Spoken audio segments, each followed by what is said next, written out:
To all the Lakers fans out there, I came to Houston so y'all didn't have to. Repping Lakers, y'all can't see the shorts, but this is Lakers shorts, and I think the boys get it done. It's an opportunity for them to excel to the next level. I mean, I'm sitting out here in the rain with the camera at me in a thunderstorm, so maybe I'm a little crazy. What's good, everybody? It's your boy spacecitysteve. Look, don't forget to hit that subscribe button right here so you don't miss out on any 7th Hour productions. Hit that subscribe button right here. And remember, it ain't but 1, 2, 3, 4, 5, 6, 7th Hour, baby. Let's go. The Los Angeles Lakers have officially lost Game 5 versus the Houston Rockets, and they lost 93-99. And I didn't make a video about it like I had been doing for the other games in the series because I was just so freaking frustrated and upset about the fact that the Lakers lost this game. I spoke about it a little bit on the podcast, the Background Noise podcast. If you guys haven't heard about that, hear about it now. Background Noise podcast every Thursday. I talk about a bunch of topics, not just the Lakers, but I mentioned it a little bit in that podcast, just about how I felt like the Lakers had an opportunity not just to obviously close out the series and advance to the next round of the playoffs, but I feel like they had an opportunity to ascend to a different level team. Because the excellent teams, the very, very good teams, they close out these types of games. I mean, they had a chance to go 4-0. They really had a chance to win Game 4. They didn't do that, and then they lost Game 5. Now we're at a Game 6 today. And so I just feel like, for one, they missed the opportunity to win the game, get on to the next series, point, period, blank. So what I mean by saying like the other stuff that they missed out on is that I feel like in sports, I talk about this a lot, is that I feel like in sports, every person, every player, athlete, organization, sports, it can be as individual and as broad as it can be, but there are opportunities to ascend to a different level. I mean, think Dodgers versus Yankees, right? Big series, we're all excited about that. Bottom of the 9th, Freddie Freeman hits a grand slam.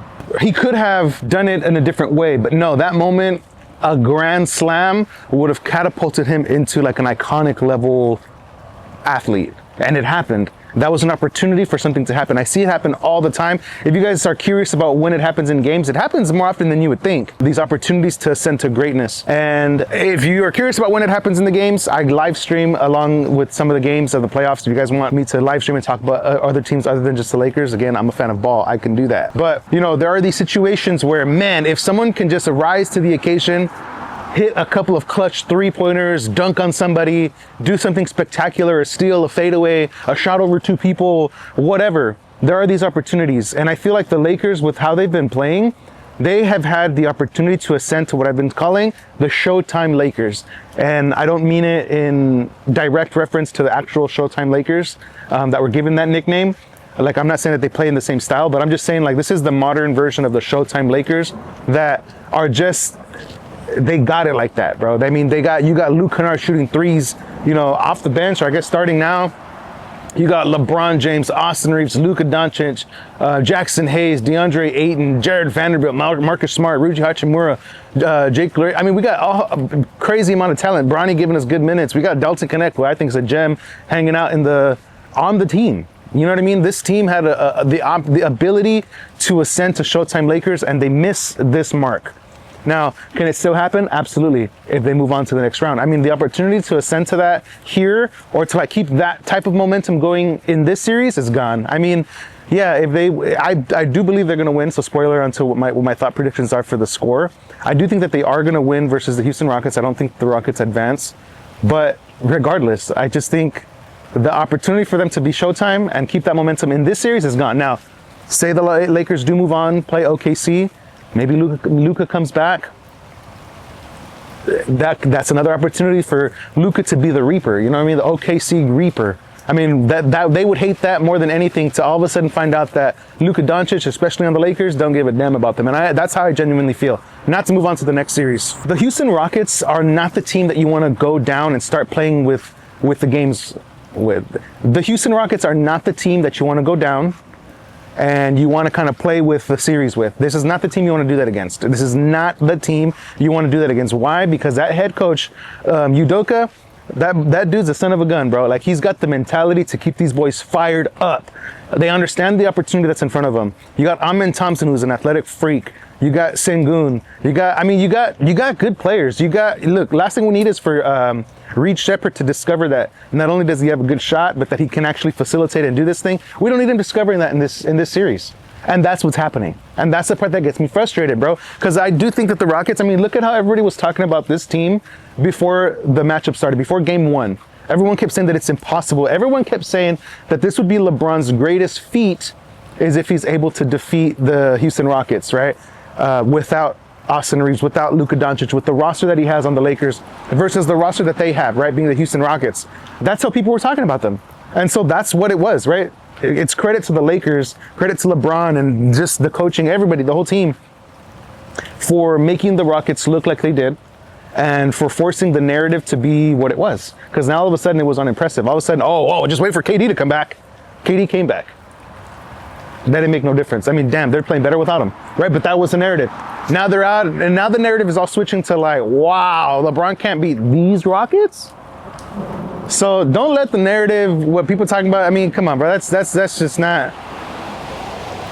What LeBron has done is incredible, but he has to finish it off. He has to complete the task. I think that round one of the playoffs, the task is for LeBron. I think moving forward, sure, we would love him to have as many breakout games, but that's going to be on Austin Reeves, and that's going to be on Luka Doncic for moving forward. And then for the finals, it all clicks together. But for as far as the rounds and the layers of the playoffs, we're going to need LeBron to pull it off. And I think that he can. Oh, he's 41. Nobody's ever done this to 41. I saw Unc, Shannon, much love for Shannon, but he gets real, like, he wants people to understand the greatness of LeBron. And trust me, I understand. I'm not a hater when it comes to sports. I'm not a hater, especially when it comes to LeBron. Anybody, really. I love to see greatness. I love to see people excel and be excellent at competing in what they do. And LeBron's doing that. But look, we cannot keep giving him way outs just because he's 41. That's just not how it goes. Look, if you are wanting to be out on the court, field, track, whatever it is that you're doing, you are expected to compete at the level that's required of you. That's just what it is. So, oh, but he's 41. I don't care, bro. And bro's 20 something. Like, what are we talking about? Like, so what? Like, if you're out there, you're out there, and you got to get it done. Now, the number one person that I'm looking at for this series is a person that I have been I've had a lot of opinions about, and that person is Austin Reeves. Austin Reeves is about to ask for a historic contract from the Lakers at this offseason. It's half the reason why I feel like he got hurt, coincidentally, when Luka Doncic got hurt. Why is that some sort of conspiracy? The reason is because if Luka Doncic isn't there, and now the best defender doesn't have to focus on Luka, and guess who they're going to focus on now? Austin Reeves. So all of a sudden, boom, oh, I'm hurt, I'm injured, I'm not feeling well, because guess what? If you got that number one defender on you, you might get exposed. We don't know. And look, I'm a Laker fan. I want AR to do well, but there's a task at hand. AR needs to rise to the occasion. If you want to get paid top dollar this offseason, like he's going to ask for, as he should ask for, he's been getting better every single year. Well, this is the task at hand, because players that get paid that contract, $200+ million, they can close up the Rockets. So AR, you need to make a statement, because if the Lakers win and AR does not have a pop-in performance, I mean, because we've already had eyeball like standout performances by players like Luke Kennard. So we got to see that from Austin Reeves. As Laker fans, we have to be paying attention to what Austin Reeves is going to do. And he's got to step up on defense, because the defense has been real solid while Luka and Austin have been out, and that's no coincidence. So as you guys can see, I came out to Houston because the Lakers needed my help. They needed my energy. They needed me to be in the city for them to win. So to all the Lakers fans out there, I came to Houston so y'all didn't have to. Repping Lakers. Y'all can't see the shorts, but this is Lakers shorts, and I think the boys get it done. It's an opportunity for them to excel to the next level. Well, against OKC if they win this game, but they need to win. You do not want a game 7 versus a team. Look, I'm sorry for feeling like I just said that, and I almost didn't even believe what I was saying at that moment. So I'm gonna just correct myself in the moment and say call me crazy. I mean, I'm sitting out here in the rain with the camera at me in a thunderstorm, so maybe I'm a little crazy. But I just don't fear the Rockets, bro. I just don't. So the Lakers need to get it done, and that's part of my frustration, is the fact that I don't feel like the Rockets are like a super tough competition. I feel like, I mean, they're good competition, but I don't think, like, you can be talented, you can be young and athletic, but a team, a coach, strategy, I think the Lakers got that. They got them beat on that. So they got to get it done, bro. Enough. No, I don't know, man. We need a killer to arise, and AR needs to be that. Austin Reeves, for this game, we're looking towards you. Guys, the rain and the storm is getting a little bit worse. So I'm gonna go ahead and close this video out now. But stay tuned for the video that I post after the Lakers win. I'm gonna say after the Lakers win tonight. If they lose, you'll still hear from me. It may be a day late, but it'll be up. So if you don't want to miss that video of my reactions to the game tonight, go ahead and hit subscribe, like this video, and I'll see you guys in the next one. Stay dry, and if you guys are in Houston, yeah, stay dry. Laker fans, Laker Nation, let's go, baby. I believe that art lives within every soul, within you, and it's not just what you create, it's who you are. SEVENTHAURA exists to affirm that truth, to remind you and the world to embrace your inner creativity and to pursue your one wild and precious life. Our collection is the physical manifestation of this belief. Timeless pieces like our signature caps, beanies, and shirts, crafted with premium materials and subtle designs that invite you to carry your inner art outward. Wearing them is not about logos. Every piece we make is an invitation that becomes a declaration of one simple truth: you are art. Head to SEVENTHAURA.com and explore the collection today, because you are the art that the world needs. Fellas, let's talk real estate for a second, because if you're thinking about buying a home or an investment property, you need somebody who actually has your back, not someone who's just trying to make a sale, someone who keeps you protected throughout the entire process. And that's exactly why you should work with Frania Lepe. She's a Houston realtor who takes your security seriously, financially, and legally. She makes sure you understand every step, every number, and every piece of paperwork so you never feel lost or taken advantage of. She's big on transparency. She'll tell you what's a good deal and what's not, and what traps you should avoid. And whether you're more comfortable in English or Spanish, she's fully bilingual, so nothing gets lost in translation. No surprises, no hidden terms. Whether you're buying your first place or upgrading to something bigger, Franny makes sure that you move confidently and safely. She keeps the process smooth, clear, locked in from start to finish. So if you want a realtor who treats your money and your future with the same care she'd give her own, contact Frania Lepe. Her is at Real Estate with Frania on all platforms. That's at Real Estate with Frania on all platforms. Secure the right place with someone who's really in your corner. Let's go. Fellas, listen up for a second. If you're planning to tie the knot, whether it's a big wedding, something low-key, or even a last minute, let's just do this, you need an officiant who keeps the ceremony smooth, personal, and actually enjoyable.